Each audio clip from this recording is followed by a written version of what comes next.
Hi there, this is Stephen from Astrology, and I was making this live video to talk about the astrology transits for the day. And if there's anyone here that comes in, feel free to come and ask me questions. Um, I'm open to answering anything you have. Otherwise, I'll just start talking about the planets. Okay, so today, today we just had a new moon the other day, in Aquarius, and now already, since it was the end of Aquarius, the Sun and the Moon are already in Pisces. And so that's a little bit of a relief for the Sun and Moon, as they feel a little bit better when they're in Pisces than Aquarius. So you might feel like the energy's um, a little bit more gentle, a little bit more internal and reflective. Now, I'll just talk about Pisces for a little bit on that note. So Pisces is the dual water sign. There are three different water signs. There's Cancer, which is the cardinal water sign. There's Pisces, which is the dual water sign, and then there's Scorpio, which is the fixed water sign. And Pisces is the one that can kind of go back and forth. That's what duality means.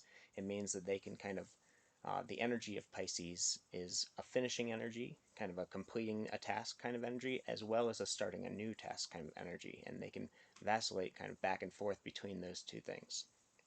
Now, the moon right now is in the very end of Pisces. Well, just a little bit more on Pisces, I guess. Pisces is a Jupiter-ruled sign in Vedic astrology, rather than Neptune in Western astrology, but it has a similar vibe to it. Now, Jupiter is the planet of expansion and meaning and hope and any sort of kind of higher perspective that we take in our lives. And Pisces is a feminine sign. It's actually all water signs are feminine, which means that they deal, more with the internal landscape. And Pisces is this internal expansiveness of Jupiter, this internal meaningfulness that we get when we meditate, when we go into other states of consciousness through, uh, you know, hallucinogens or marijuana or any sort of psychoactive drug, alcohol as well, um, or just deep states of consciousness when we're concentrating on one specific thing, that single-pointed focus that really kind of takes us to the new level of concentration. Anyways, all of those things kind of tap into our inner, um, I, I guess you could say, emotional nature, since it's a water sign.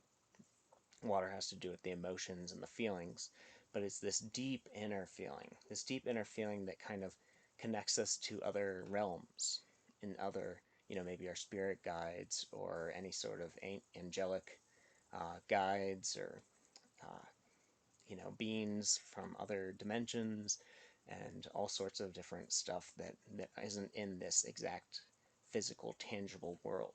We're kind of getting out of that Saturnian aspect of being so physical, at least with the sun and the moon, and getting more into the kind of ethereal realms.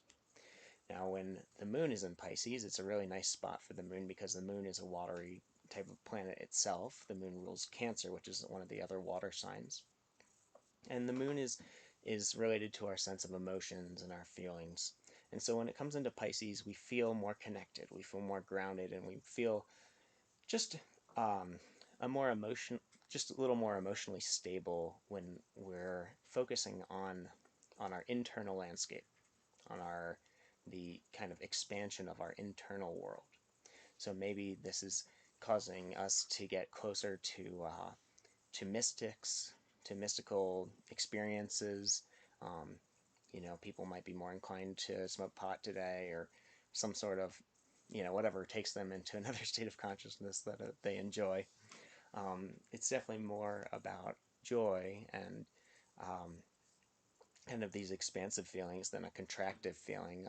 The contractive side of the water element is more Scorpio and Cancer in a way, but Scorpio in particular because it deals with our deep, dark emotions and all the ways that kind of make us a little scared, or maybe um, have the gives us the desire to need to emotionally prepare for things, and to be cognizant of all the ways in which we're vulnerable in our lives.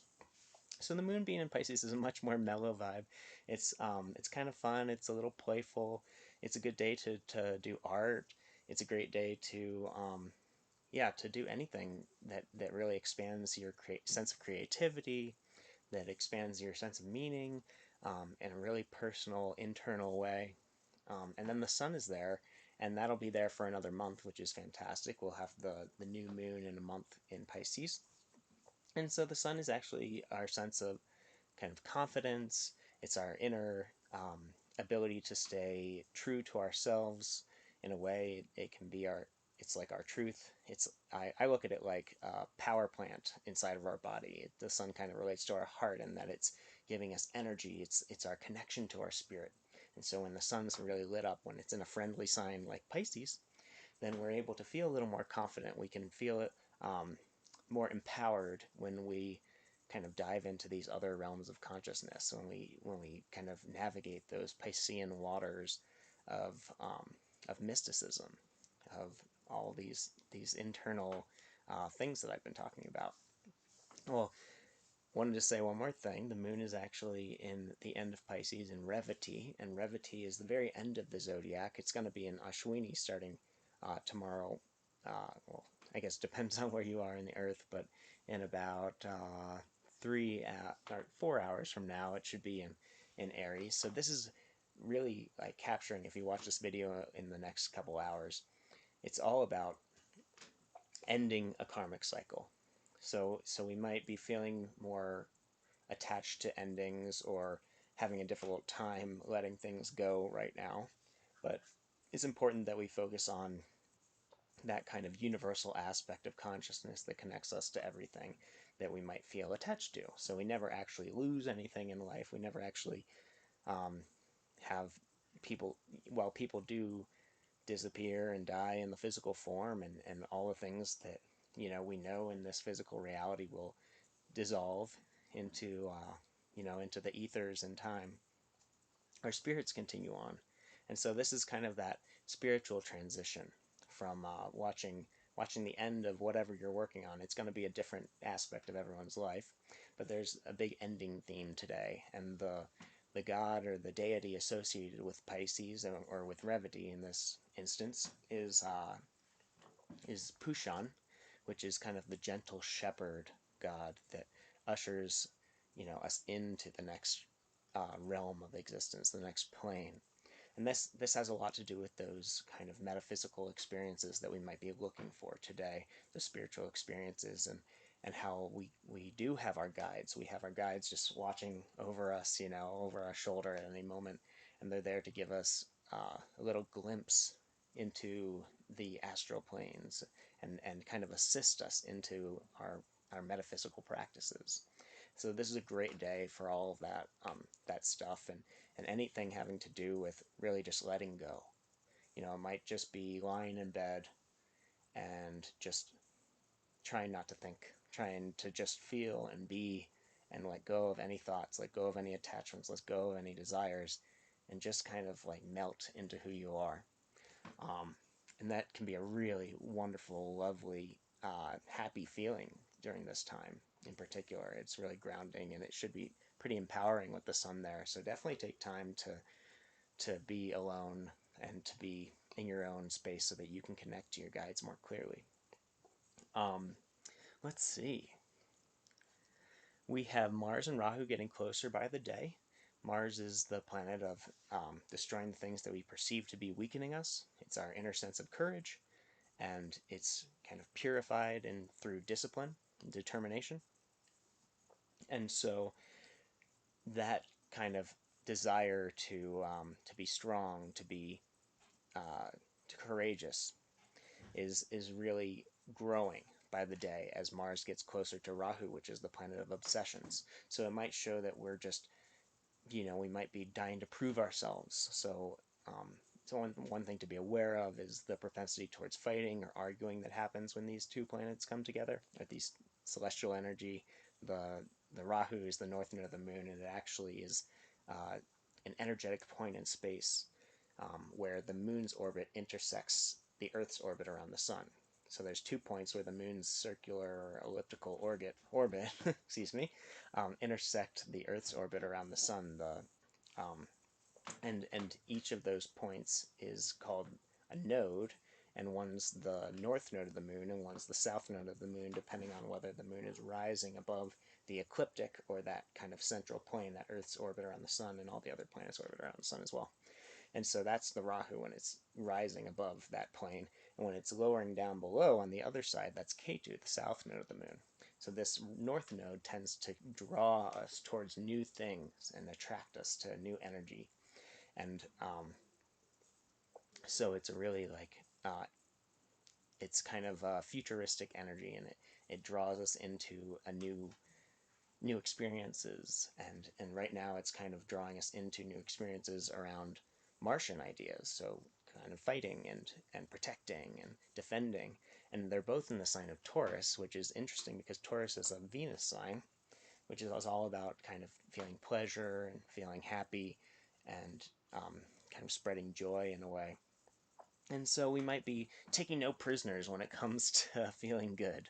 We might be, it's a really great conjunction for learning how to cook new things, trying a new craft passionately, something that's fiery, something that lights you up and makes you feel strong. Maybe going to the gym, or some new workout routine, because Mars loves to strengthen the body.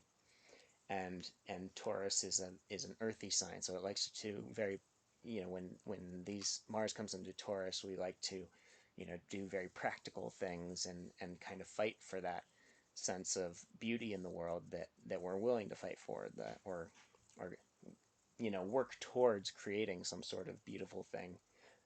Excuse me, I look at Taurus as kind of a sign of the craftsman or craftswoman, so they end up, it's drawing us into this craftsmanship. And then on the other side of that, like I was kind of alluding to before, we have Ketu, or the south node of the moon, and that's in Scorpio. So we're kind of going through that deep, dark, emotional waters and observing kind of our past and our past emotional issues and traumas and trying to rectify them and work on them. Now, there isn't as much draw towards that because K2 tends to kind of push us away as we feel like we've dealt with the issue so many times that we don't want to really focus on it too much anymore. But it's very important because we don't have that like kind of emotional attachment or any sort of attachments or desires towards working through our emotional issues right now. So it's actually, believe it or not, a really good time to get serious and practical and kind of steady and calm our minds. Maybe use that Piscean energy to just kind of create a nice, stable, peaceful sense of stillness and calmness so that we can observe our deep emotions and our issues and kind of work through them. So that's another theme. I know there's a lot going on in the sky at any given day, but been talking about these things for the last few days, and thought I don't know if new people are watching this every day or whatnot yet, because I'm brand new to this. But yeah, and bear with me while I get my formatting correct and kind of this video outlay working. And if you have any suggestions or comments or questions, please feel free to leave a question. If you like the video, leave a thumbs up. Subscribe if you're interested in hearing these daily transit updates. Otherwise, we're still dealing with that Capricorn and Aquarius Saturnian energy. So there's still a lot of this protective preservation energy, kind of a determined.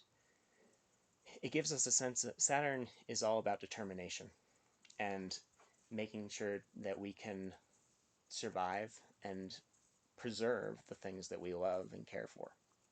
So whether that be our body, first and foremost, our emotional state, our spiritual practice, it's all about kind of building the foundation for those, and that's what we've been really doing and harping on since last January, last December, 2019, 2020, around that time, that little transition period between those 2 years.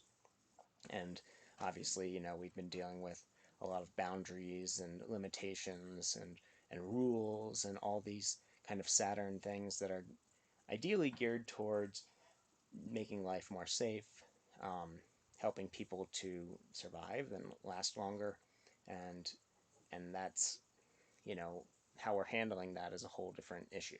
You know, the whether all the emotions and the lessons and all the different ways that we've learned how to play around with these boundaries and learn how to live this different type of life recently are definitely big themes of this Saturn energy, this Capricorn energy in particular. But the Aquarius is kind of giving us, we've had a lot of, we had this past new moon in Aquarius the other day.